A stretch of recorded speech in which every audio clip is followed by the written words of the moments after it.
निधि की उम्र 25 साल की हो गई थी, इसलिए उसकी शादी के बारे में पूछ पूछ कर आस पड़ोस और रिश्तेदारों ने निधि की माँ का जीना दुश्वार कर रखा था। एक दिन निधि की माँ शशि मंदिर जाती है। आरती के बाद मंदिर में उसे अपनी सहेली रूपा मिल जाती है। अरे शशि, कैसी है? और बिटिया का कहीं रिश्ता किया या नहीं? मुझे तो ऐसा लगता है कि लोगों को इतनी चिंता बढ़ती महंगाई की नहीं है जितनी मेरी निधि की बढ़ती उम्र की है। अरे भाई, बिटिया है हमारी, कलेजे का टुकड़ा है, बड़े लाड प्यार से पाल पोस कर बड़ा किया है। अब उम्र हो गई है तो क्या कुएं में धकेल कर आए बेटी को? कोई अच्छा रिश्ता मिलेगा तभी तो शादी करेंगे ना। अरे अरे शशि, बस कर, थोड़ा सांस तो ले ले। मैं समझ सकती हूँ, हमारी सोसाइटी लड़की के माँ बाप के नाक में दम कर देती है, लेकिन मेरा पूछने का कारण कुछ और था। मतलब क्या कहना चाह रही हो? साफ साफ बताओ। अरे मैं इसलिए पूछ रही थी क्योंकि तुम्हारी बिटिया है बड़ी सुंदर, पढ़ी लिखी और अच्छी नौकरी में भी है। मेरा भतीजा है वरुण, मैं सोच रही थी अगर वहाँ बात पक्की हो जाए तो मज़ा आ जाए। अब सहेली की बात सुनकर शशि के चेहरे पर मुस्कान आ जाती है। अरे माफ़ करना, आजकल ना जैसे दिमाग ही काम नहीं कर रहा। देख, मेरी किसी बात का बुरा मत मानना। हाँ, अब तुम बात चलाओ ना, और हो सके तो रविवार को उन्हें लेकर घर आ जाओ, फिर सारी बातें आमने सामने बैठ कर लेंगे। वो लोग लड़की को देख लेंगे और हम लड़का देख लेंगे। ये तूने सही आइडिया दिया है। ठीक है, तो फिर संडे को मिलते हैं। रविवार का दिन था। माँ के कहे अनुसार निधि सुंदर सी साड़ी पहनकर तैयार हो गई थी। घड़ी के कांटे 12 बजा रहे थे। लड़के वालों के आने में अभी आधे घंटे का समय बाकी था। इन आधे घंटे में शशि ने चाय नाश्ते की पूरी तैयारी कर ली थी। ठीक 12:30 बजे वरुण और उसके परिवार वाले वहां पहुंच गए। बेटा निधि, मेहमान आ गए हैं, चाय लेकर आओ बेटा। अरे बहन जी, ये फिल्मों की तरह कांपते हाथों से चाय की ट्रे मंगवाने की कोई ज़रूरत नहीं है। वैसे ही नए लोगों को देखकर घबराहट सी होती है। बिना बात गर्म चाय गिर गई तो बेचारी परेशान हो जाएगी। आप तो बस बिटिया को बुलवा दीजिए। निधि बेटा, चाय रहने दे, वो मैं ले आऊँगी। तुम आओ, आंटी के पास बैठो बेटा। माँ के कहने पर निधि आकर सोफे पर बैठ जाती है और निधि की माँ सबके लिए चाय नाश्ता परोसने लगती है। बातों ही बातों में वरुण की माँ निधि से उसकी पढ़ाई, जॉब और हॉबीज़ के बारे में पूछने लगती है। इधर शशि को भी वरुण पसंद आ गया था। अपने माता पिता का इकलौता बेटा था और अच्छा खासा व्यापार भी करता था। अचानक ही वरुण अपनी माँ के कान में कुछ कहने लगता है। बहन जी, मेरा वरुण पूछ रहा है कि ये पराठे किसने बनाए हैं। इसे तो पराठे इतने अच्छे लग गए हैं कि हर रोज़ खाने को तैयार है। हे भगवान, ये क्या पूछ लिया लड़के ने। इस नालायक निधि को पराठे का पा भी बनाना नहीं आता। आप अगर सच्चाई बता दी तो इतना अच्छा रिश्ता कहीं हाथ से ना निकल जाए। हे भगवान, क्या करूं, सच बोलूं या झूठ? बस आंटी जी, इतने अच्छे पराठे बनाने वाली मिल जाए तो उसके लिए तो मैं 70 से 100 किलो का होने को भी तैयार हूँ। हाँ जी बेटा जी, बिल्कुल सही कह रहे हो। आदमी के दिल का रास्ता पेट से ही तो होके जाता है।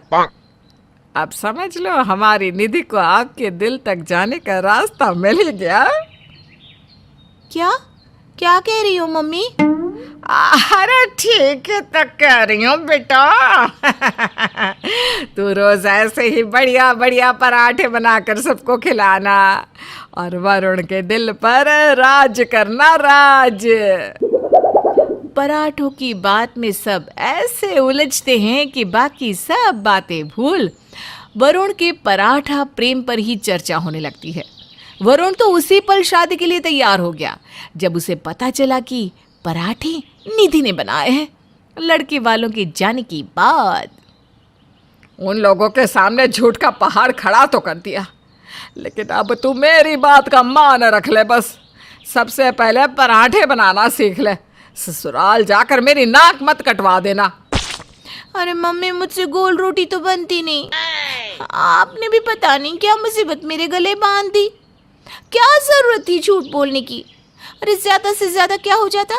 शादी के लिए मनाही तो कर देते ना, तो कर लेने देते। कम से कम मेरी जान तो आफत में नहीं आती। अरे तो सीख जाना, सीखने से ही तो आता है। हम कोई रोटियां बनाने में डिग्री लेकर थोड़ी ना आए थे। और तुम्हारे जैसी अनाड़ी लड़की से कौन लड़का ब्याह करने को राजी होगा? रोटी तो सभी खाते हैं ना। तो जिसे खाने का शौक है वो बनाना सीखे, मैं क्यों सीखूं? अरे देख निधि, बहस करने से कुछ नहीं होने वाला। अगर मैं भी तुम्हारी तरह सोचती तो तुम सब आज भूखे मर रहे होते। 2 महीने बाद का शादी का मुहूर्त था। निधि माँ से आलू के पराठे सीखने की कोशिश तो बहुत कर रही थी, लेकिन बेचारी हर बार पराठे की जगह तबाही पराठा बनाकर रख देती। उसके टेढ़े मेढ़े फटे उड़े 2 पराठों के बाद रसोई में तबाही मची होती थी। धीरे धीरे 2 महीने का समय भी बीत जाता है और निधि शादी करके वरुण के घर आ जाती है। ससुराल में निधि का जोरदार स्वागत होता है और सबसे उसे खूब प्यार भी मिलता है। शादी के 2 दिन बाद घर में काफ़ी सारे मेहमान जमा थे। तभी वरुण निधि के पास जाता है। देखो निधि, बहुत इंतज़ार कर लिया। आज तो तुम अपने हाथ के वही लज्जतदार पराठे बनाकर खिला दो, सच में दिन ही बन जाएगा। अरे मेरी बहू ऐसे पराठे बनाती है कि आप सब उंगलियां ही चाटते रह जाएंगे। अब मैं किस मुंह से बताऊं कि ये आलू पराठा मुझसे इस जन्म में बनने वाला नहीं है। निधि बहू आओ, मैं तुम्हें रसोई में सब सामान बता देती हूँ। निधि सास के साथ रसोई में चली जाती है। पहली रसोई है बहू, आओ मैं तुम्हारी मदद करा दूँ। तुम अकेले कैसे मैनेज करोगी? नहीं नहीं माँ जी, आप जाइए ना, और जब तक पराठे ना बन जाए कोई भी रसोई में नहीं आएगा। प्लीज़, ये आप सबके लिए सरप्राइज है। अच्छा ठीक है बेटा, जैसा तू कहे। सब लोग बाहर कमरे में बैठकर नाश्ते का इंतजार करने लगते हैं। इधर निधि माँ शशि को फोन लगाती है। मम्मी, फंसा दिया ना आपने मुझे। वरुण को आज ही आलू के पराठे खाने हैं। अरे अगर वरुण अकेला होता तो मैं सच बता भी देती, लेकिन यहाँ तो ढेर सारे मेहमान भी हैं। अच्छा तू ऐसा कर, कुकर में आलू उबालने के लिए रख दे। मैं जल्दी से आलू के पराठे बनाकर लाती हूँ। जब आप बनाकर ला ही रही हो तो मैं आलू क्यों उबालूं? अरे कभी तो अक्ल लगा लिया कर। कुकर में सीटी लगाए बिना पराठे खिलाएगी तो 2 मिनट में पकड़ी जाएगी। अपने साथ साथ मेरी इज्जत का भी कबाड़ा करेगी क्या? माँ के कहे अनुसार निधि कुकर में आलू उबालने के लिए रख देती है और माँ का इंतज़ार करने लगती है। थोड़ी देर बाद निधि की माँ आलू के पराठे लेकर आ जाती है और पीछे के दरवाजे से आकर चुपके से उसे देकर चली जाती है। निधि जल्दी जल्दी सबको पराठे परोस देती है। वाह, मज़ा आ गया निधि, तुम वाकई में बहुत अच्छे पराठे बनाती हो। आज तो निधि ने किसी तरह बात को संभाल लिया था, लेकिन आगे क्या होगा किसी को नहीं पता था। 1 हफ्ते बाद। बेटा निधि, उस दिन तो इतनी भीड़ भाड़ थी, मन भर कर खा ही नहीं पाए। आज तुम नाश्ते में फिर से आलू के पराठे बना दो और थोड़े ज़्यादा बनाना। वरुण को भी उस दिन कम पड़ गए थे। निधि घबराते हुए रसोई में जाती है और अपनी माँ को फ़ोन लगाती है। माँ, तुम देखना, एक दिन ये आलू के पराठे मेरा तलाक करवा कर ही मानेंगे। झूठ आपने बोला और भुगतना मुझे पड़ रहा है। अरे क्या हुआ, आज फिर पराठे मांग रहे हैं क्या? पता नहीं किस पराठा पीड़ित खानदान में मेरी शादी करवा दी। जब देखो तब पराठे पराठे पराठे। अरे बेटा, बड़ी गड़बड़ हो गई फिर तो। मैं आज हरिद्वार के लिए निकल गई हूँ, अब क्या करोगी? मम्मी, आपने भी तो आलू पराठा पहलवान पराठे वाले से ही बनाना सीखा था ना? मिल गया आइडिया। आज मैं पहलवान से ही ऑर्डर कर देती हूँ। मम्मी जी मंदिर जा रही हैं, बस उनकी जाती ही मंगवा लूँगी। निधि सास के जाने का इंतज़ार करने लगती है और उनके घर से निकलते ही पराठे ऑर्डर कर देती है। थोड़ी देर में सभी नहा धोकर नाश्ते के लिए डाइनिंग टेबल पर बैठ जाते हैं और निधि सबके लिए पराठे सर्व करने लगती है। निधि बेटा, आज पराठे का टेस्ट कुछ अलग लग रहा है। क्या क्या डाला है तुमने आज? मैंने तो वही डाला है मम्मी जी जो पिछली बार डाला था। अच्छा निधि बेटा, तुमने टमाटर की चटनी कैसे बनाई? जब से टमाटर महंगे हुए हैं मैं तो घर में लाती ही नहीं। नहीं मम्मी जी, ये टमाटर की चटनी नहीं है, ये तो मैंने फूड कलर और अमचूर डालकर बनाई है। वाह बेटा वाह, कोई कह ही नहीं सकता कि ये टमाटर की चटनी नहीं है। अरे यार, जल्दी जल्दी में खाना लगाते हुए मैं तो ये भूल ही गई थी कि टमाटर की चटनी नहीं देनी थी। तभी सास अरुणा आखिरी पराठा उठाती है, जिसके साथ साथ उसके हाथ में एक टिश्यू पेपर भी आ जाता है।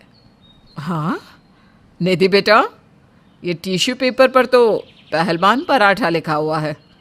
इसका मतलब ये पहलवान के पराठे हैं? सास की बात सुनकर अपनी चोरी पकड़े जाने के डर से निधि बहुत डर जाती है। आई एम सॉरी मम्मी जी, वो जब आप लोग मेरे घर आए थे तो पराठे मम्मी ने पहलवान से ही मंगवाए थे। मम्मी वरुण का रिश्ता नहीं जाने देना चाहती थी, इसलिए उन्होंने आपसे झूठ बोल दिया। सच में मैं तो कभी चाहती नहीं थी कि झूठ बोलकर मेरी शादी हो।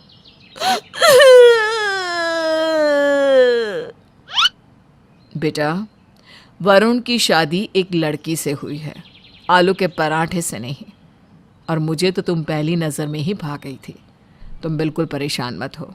आओ, मैं तुम्हें पराठा बनाना सिखाती हूँ।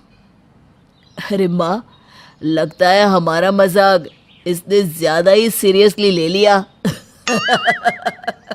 और उस दिन के बाद निधि अपनी सास को माँ की तरह समझने लगती है और कभी भी उनसे झूठ नहीं बोलती। ये कहानी शायद आपको कहानी कम अपनी जिंदगी की ही कोई घटना लगे, लेकिन ससुराल हर लड़की का सपना होता है और वहाँ का पहला दिन कोई कैसे भूल सकता है भला। ओहो, जल्दी से नहाकर तैयार हो जाती हूँ, वरना ये लोग क्या सोचेंगे कि मैं सोती ही रहती हूँ। राधा बाहर निकलती है, लेकिन बाहर तो अंधेरा। वो जल्दी से नहाकर निकलती है, मंदिर में आरती रखती है और किचन में चली जाती है। अरे अभी तो ठीक से भोर भी नहीं हुई, ये किचन में कौन है? चोर चोर, अरे कोई चोर है, घर में आ गया है, पकड़ो उसे। बेचारी बहू हाथ में बेसन घोलकर पकोड़े की तैयारी कर रही थी, शोर शराबे से डर जाती है। कहाँ है चोर माँ जी, कहाँ है चोर? मैं अभी गर्मा गर्म तेल उड़ेल देती हूँ उस पर। अरे बहू, किचन में चोर है। पर माँ जी, किचन में तो कब से मैं हूँ, वहाँ तो कोई चोर नहीं है। ओहो, तो बहू तू ही होगी। मैंने खटर पटर की आवाज़ से सोचा कि कहीं चोर तो नहीं। बहू, इतनी जल्दी क्यों उठ गई बेटा? आराम कर। अरे शादी की सारी तैयारियों में थक गई होगी, पहला दिन है, आज तो आराम से उठना था। जाकर सो जा। बहू को तो बहुत अच्छा लगता है कि हाय रे, ये क्या, जहाँ माँ बिना सूरज उगे ही सूरज उग गया बोलकर उठा देती थी, वहीं सास तो सूरज निकलने के बाद भी सो जा बोल रही है। तो करना क्या था, राधा सो जाती है। आगे बहू जो एक बार सो गई, वो भी निश्चिंत होकर तो सो ही गई। अब कमरे के बाहर, लो, हम तो इतनी दूर बरेली से क्या सोती बहू देखने आए हैं। एक हम ही पगले रहे हैं जो ससुराल के डर से आज तक कप कपाते हैं। आजकल की बहू को देखो कैसे सर पर चढ़ी रहती है, उठी भी ना। सब कुछ पति सुन रहा था। अब पति कैसे बीवी की इज्जत ससुराल में गिरने देता। वो उठ गई है बुआ जी, वो क्या है ना, कुछ कपड़े संभाल रही है। सारा शादी के बाद बिखरा है ना, फिर लहंगा जेवर वो तो पता ही है आपको। मैं अभी भेजता हूँ उसे आपके पास। पति फटाफट कमरे में जाता है और बीवी से कहता है, राधा, ओ मेरी राधा। हाँ जी, क्या हो गया, उठना है क्या? वो सुबह 4 बजे उठकर नहाकर नाश्ता बना दिया था, लेकिन माँ जी ने कहा सो जाओ तो सो गई। अब वेट कर रही थी कि माँ जी जब उठने को बोले तो उठ जाओ। हाय रे, कितनी सीधी हो, सुबह 4 बजे की उठी हो, सो जाओ वरना नींद अधूरी रहेगी। नहीं नहीं, अब ठीक है। क्या हुआ, कुछ कहना था क्या? पति बीवी को सारी बात बताता है। अब ये मैं कैसे सह सकता हूँ कि मेरे खानदान में कोई तुम्हारी बुराई करे। इसीलिए तुम्हें बताने आ गया। अब जल्दी से बाहर आ जाओ। बीवी डर जाती है कि ये क्या हो रहा है पीठ के पीछे। कल तक जो 2 हाथ खड़े होकर आशीर्वाद दे रहे थे, वो पहले दिन ऐसे ही जज कर लेंगे। खैर, राधा बाहर आती है। सासू माँ, आपने नाश्ता किया? अरे हमसे भी पूछ लो बहू, सास तो सारी जिंदगी साथ है, हम तो कल ही चले जाएंगे। वैसे बहू देखा वक्त क्या हो रहा है? तभी सास आ जाती है। अरे ये तो पगली आधी रात को ही डर कर उठ गई थी। नहा धोकर तैयार किचन में बेसन भी घोल दिया और मुझे लगा कहीं चोर तो नहीं घुस गया, तो मैंने ही कहा सो जा, क्या करेगी इतनी जल्दी उठकर, बाकी जिंदगी तो गृहस्थी में फंसना ही है। आप ढील दे दोगी तो क्या पता भाभी आपको ही इसकी गृहस्थी संभालनी पड़े। अरे बहुओं को तो दबा कर रखना चाहिए, तभी ये ठीक रहती हैं। बहू परेशान कि ये क्या हो रहा है। अरे पहला दिन ससुराल में और कोई ऐसे बोल दे। मैं कोई जानवर तो नहीं जिसे दबा कर रखा जाए। बहू बहू होती है, अपना घर छोड़ कर आई है, पहला दिन है तो ज़रा प्यार दिखा दो। बहू इन सब ख्यालों में होती है कि पीछे से आवाज़ आती है। भाभी चलो अपना बक्सा खोलो, देखे तो क्या क्या है और हमारे लिए क्या भेजा है आपकी माँ ने। हाँ हाँ चलिए ना।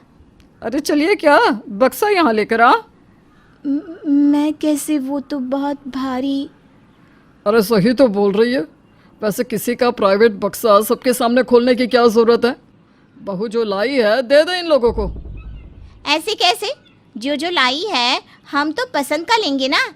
बक्सा खोलो भाभी, यही तो रिवाज है, जो हमें पसंद आएगा हम तो वही लेंगे। हाँ, तेरी माँ ने कौन सा हम लोगों को हमारी पसंद का दिया था, है जो तुम लोग अपनी भाभी से मांग रही हो। अरे कैसी बात कर रहे हो विमला, तूने तो मेरी सबसे महंगी वाली सिप्पी की साड़ी पर हाथ मारा था। आज भी तरसती हूँ मैं इस साड़ी के लिए। तो ये हाल है ससुराल के पहले दिन का। लेकिन अभी तो शुरुआत है। राधा के सामने तो पूरा दिन पड़ा है। आगे क्या क्या होना है देखते हैं। बक्सा खुलता है। रिवाज के अनुसार उसकी सबसे फेवरेट साड़ी उसकी ननद ले उड़ती है और वो बोल भी नहीं पाती कि भाई रुको, ये मेरी है, मैं नहीं दे सकती। फिर आगे। अरे मैं तो जा रही हूँ, बहू के हाथ का कुछ मीठा खा लूँ, फिर घर को निकलूंगी। अरे सासू माँ, बेटे के घर का नमक खाएंगी क्या? अरे सुना नहीं, मेरी माँ ने मीठा बोला है, नमक नहीं। चीनी खाएगी माँ अपनी बेटी के बहू के हाथ का। क्यों माँ? बहू जा जाकर कुछ मीठा बना ला। बहू तो बिल्कुल इसी का इंतज़ार कर रही थी।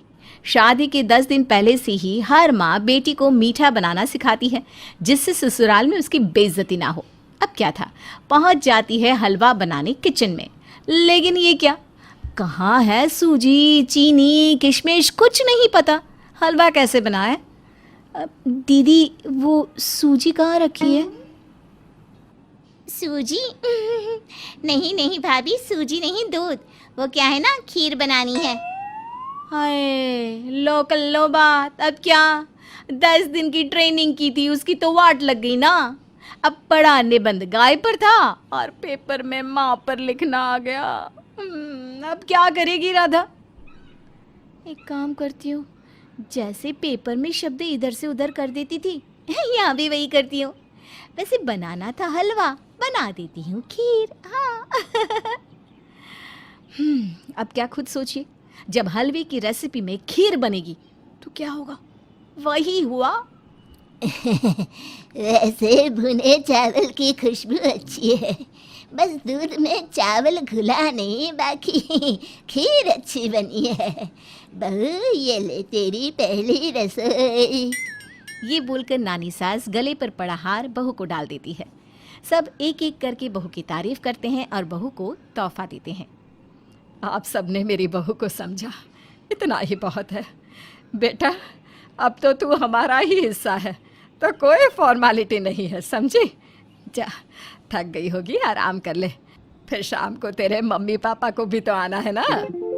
बहू कमरे में चली जाती है। देखते हैं क्या लेकर आते हैं। पहली बार आ रहे हैं बेटे के ससुराल। अरे आपके माँ बाप की तरह खाली हाथ ना आ जाए बस। हाँ हाँ हाँ, और जो ट्रक भर कर सामान आया था मेरे आने से पहले, वो भूल गई क्या? मैं तो चली, तुम ननद भाभी लड़ो शादी के 25 साल बाद भी। घर का माहौल नई बहू के आने से खुशनुमा था। घर सजा धजा और सजी धजी बहू।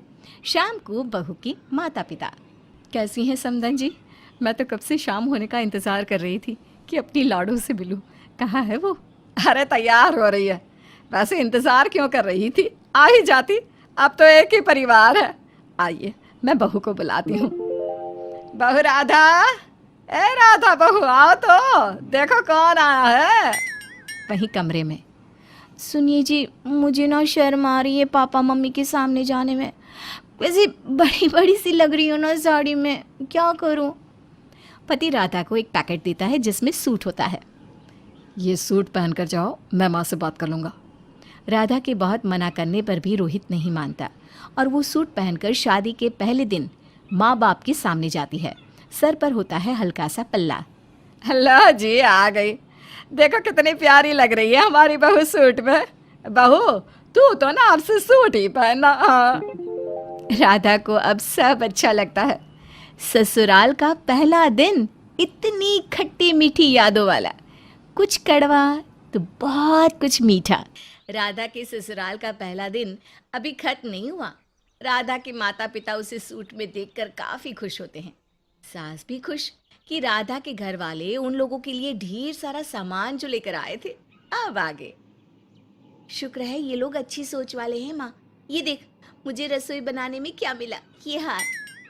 हाय रे, कितना बड़ा हार है, कितना प्यारा भी।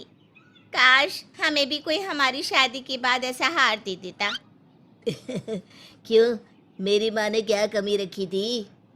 सही बात है, हमारे लाजवती को भी ये बड़े बड़े हार मिले थे शादी के वक्त। वाह, तब तो माँ जी वो हार मुझे ही देंगी। मुझे ना गहनों का बड़ा शौक है। ससुराल में पहले दिन ही सास के गहनों पर नजर है बहू की, क्या? अरे नहीं नहीं, आप लोगों का प्यार ही इसे यूँ मिलता रहे, नहीं तो गहने और हार का क्या करना है। मेरी बेटी तो भाग्यशाली है, शादी की पहली शाम को वो सूट पहन रही है, नहीं तो हमारे घर घूंघट महीनों नहीं उठा था। सही बोल रही हैं समधन जी, लेकिन जो दुख हमने शादी के पहले दिन झेला ना, वो हमारी बहुएं ना झेले बस। घर का माहौल अब राधा के घर वालों से और अच्छा हो जाता है कि तभी राधा का पति आ जाता है। कितना बड़ा परिवार लग रहा है आप लोगों के आने से पापा मम्मी। कुनबा तो शादी के बाद बढ़ता ही है। मम्मी बोला है तुम आगे पास भी आजा बेटा। भगवान ने कोई बेटा नहीं दिया, लेकिन तुमको देखकर लग रहा है कि वो कमी भी पूरी हो गई। बहुत अच्छी सी शाम चल रही थी राधा के ससुराल में उसके पहले दिन, लेकिन उतने में ही डोरबेल बजती है। अरे देख बेटा कौन है, शादी का घर है, किसी ना किसी बहन जी का आना जाना लगा ही हुआ है। हमारी बिटिया रानी को देखने के लिए लोग आ ही रहे हैं। माँ जी मैं अंदर जा रही हूँ। अरे कोई बात नहीं, बैठना, कहाँ जा रही है? अब वो कुछ याद आ गया। सास को समझ में नहीं आता कि बहू अंदर क्यों भाग गई। वहीं दरवाजे पर खड़ी होती है सास की सास। वाह, बिना दादी के ही शादी रचा ली बिटुआ। दादी मर रही है, जी रही है, किसी को कोई फिक्र नहीं क्या? अरे कैसी बात कर रही हैं माँ जी? ये बोलकर वो तुरंत सर पर पल्ला कर लेती है। ये राधा बहू के माता पिता है, बेटी से मिलने आए हैं। राधा की माँ जल्दी से राधा की दादी के सास के पैर छूती है। माँ के संस्कार तो अच्छे हैं, बेटी कहाँ है? ये बोलकर दादी सास जोर जोर से राधा को आवाज देने लगती है। राधा, ओ राधा, कहाँ हो? बाहर आओ। देखो ये लोग तो बताएंगे नहीं कि मैं कौन हूँ। तेरी सास को तो अपने मायके से फुर्सत नहीं है। अरे माँ जी रुकिए रुकिए, आ रही होगी वो। हाय रे, बहू कहीं सूट में आ गई तो बवाल हो जाएगा। लेकिन उस बेचारी का भी क्या कसूर, उसे कैसे पता होगा कि किसके आगे क्या पहनना है। अरे सूट पहन आया है तो उसी में आएगी ना। आज तो गई भैंस पानी में। लेकिन ये क्या, सामने खड़ी होती है राधा साड़ी में, सजी सवरी प्यारी सी। राधा को देखकर सास की सांस में सांस आती है। बहू, साड़ी वाली बहू, मेरी प्यारी बहू। साड़ी में माँ जी देखी मेरी बहू साड़ी में। सास की सास को गुस्सा आ जाता है। हाँ तो क्या सूट पहनेगी? अरे इतनी हिम्मत अभी किसी में नहीं है, जिंदा हूँ मैं। माना आती जाती कम हूँ, लेकिन मेरा राज नहीं जाएगा जब तक जिंदा हूँ। अरे कैसी बात कर रही हो माँ, सवाल ही नहीं होता सूट का। क्या कर रहा है हाँ? क्या हो गया है तुझे? वहीं पास खड़े राधा के माता पिता उसे देखते ही रह जाते हैं कि जिस प्यारी सी छोटी सी राधा को उन लोगों ने पाल पोस कर बड़ा किया, कल तक जो पैंट टी शर्ट में घूमती थी, आज साड़ी में तो लग रही है मानो कितनी बड़ी हो गई। राधा के पिता उसे देखकर आंख में आंसू भर लेते हैं। राधा को ख्याल आता है कि वो ससुराल की इज्जत के खातिर माँ बाप के सामने कब साड़ी में आ गई पता ही नहीं चला। तभी वो दादी सास के पैर छूती है और पास में बैठ जाती है। दादी सास उसे प्यार करती है और एक हार उसके गले में डालकर अंदर आराम करने चली जाती है। हाय रे राधा, मेरी प्यारी सी बच्ची, कितनी प्यारी लग रही है साड़ी में। बेटा शादी के कुछ दिन तो साड़ी ही पहन, क्योंकि नई बहू की शोभा साड़ी में ही होती है। क्यों बहन जी? भाई आज हमारी राधा ने इज्जत रख ली, भगवान ऐसी बहू सबको दे। लेकिन मेरी बीवी जैसी बीवी सिर्फ मेरी ही है। राधा के माता पिता निश्चिंत होते हैं कि उनकी बेटी एक अच्छे परिवार का हिस्सा हो गई है। खाना वाना खाकर वो लोग जा रहे होते हैं कि राधा तैयार हो जाती है। ओए मैडम, आप कहाँ चली? मतलब मम्मी पापा के साथ घर। बेटा भूल गई, अब से तेरा घर यही है, तू हमारी हो गई है। हाय रे, ये क्या राधा, माँ पापा जा रहे हैं वो भी उसे लिए बिना। ये तो पहले कभी नहीं हुआ था। राधा की आंख एक बार फिर भर आती है। अच्छा रो नहीं, हम तो निश्चिंत होकर जा रहे हैं और पास ही में तो घर है। जब मर्जी सास से पूछ कर आ जाना। हाँ बेटा? सास से पूछकर नहीं, सास को लेकर राधा की स्कूटी कल ही भिजवाता हूँ। हाँ हाँ बिल्कुल, अरे जब मर्जी आ जा बेटा, कोई रोक टोक नहीं है यहाँ पर। माता पिता चले जाते हैं। ससुराल का पहला दिन अभी भी खत्म नहीं हुआ। एक ही दिन में इतनी खुशियाँ और इतने डर के बीच खुशी के आंसू के साथ राधा कमरे में जाती है। सुनो, चलो ना कहीं घूमने चलते हैं। नहीं नहीं, आज नहीं, आज तो दादी सास भी हैं। अरे चलो ना प्लीज, क्या सब अपनी बीवी को लेकर घूमते हैं, हम भी चलते हैं ना। मैं तो नहीं जाऊंगी चाहे जो भी हो जाए, बिल्कुल भी नहीं। अरे पहला दिन है ससुराल का, तुम तो पागल हो। पति नहीं मानता तो राधा को हाँ करनी ही पड़ती है। लेकिन मेरी एक शर्त है। ओए होए, शर्त? अरे सब मंजूर है। सुन तो लो क्या शर्त है।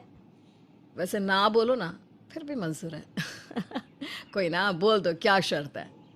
किसी को पता नहीं लगना चाहिए कि हम बाहर गए थे। मंजूर, लेकिन मेरी भी एक शर्त है। अच्छा जी, क्या शर्त है आपकी? तुम वो वन पीस ड्रेस पहन कर चलोगी? पागल हो, सूट में तो बवाल कर दिया था तुम्हारी दादी ने। अगर शादी के पहले दिन ही वन पीस में देख लिया तो क्या करेंगी? और पूरा घर मेहमानों से भरा पड़ा है। ना ना, कोई देख लेगा तो माँ जी कल ही निकाल देगी घर से। अपनी शर्त भूल गई? जब किसी को पता ही नहीं चलेगा तो कैसे निकालेंगी? क्लब चलता है। सुबह आएंगे, पूरी रात मस्त डांस। रुको, मैं अभी अपने दोस्तों को भी बोल देता हूँ, वो भी आ जाएंगे अपनी बीवियों के साथ। पति एक दो दोस्तों को फोन करता है।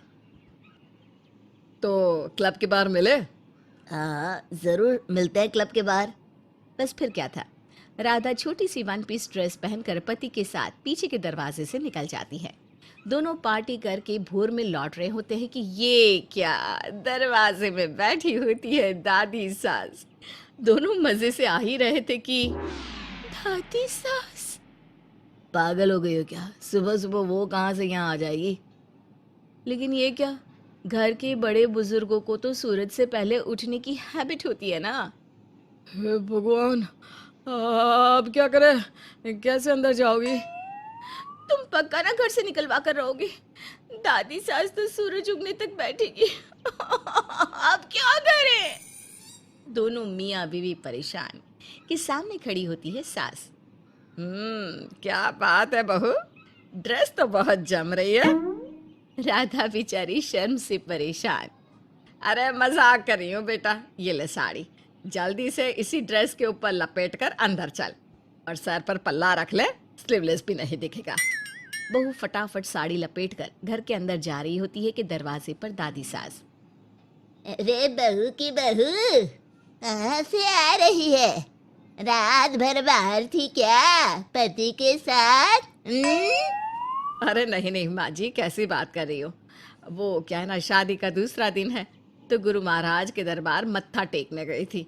ये तो नहा धोकर तैयार हो गई है। जीती रहे बहू, जीती रहे। ऐसे ही संस्कार से घर को रोशन रखना, वरना एक तेरी सास थी। राधा जल्दी से घर के अंदर जाती है, सास के गले लग जाती है। माँ जी माफ कर दीजिए, इनके कहने पर मैं। अरे कोई बात नहीं बहू, तूने मेरी सास से मुझे बचाया तो मैंने भी तुझे बचा लिया। अब दोनों मिलकर जिंदगी खुशी खुशी बिताएंगे, ठीक है ना? राधा का पहला दिन ऐसे बीतेगा ससुराल में, ये तो उसने सोचा ही नहीं था। लेकिन ये पहले दिन ही पता चल गया कि सास से तो उसकी खूब पटेगी।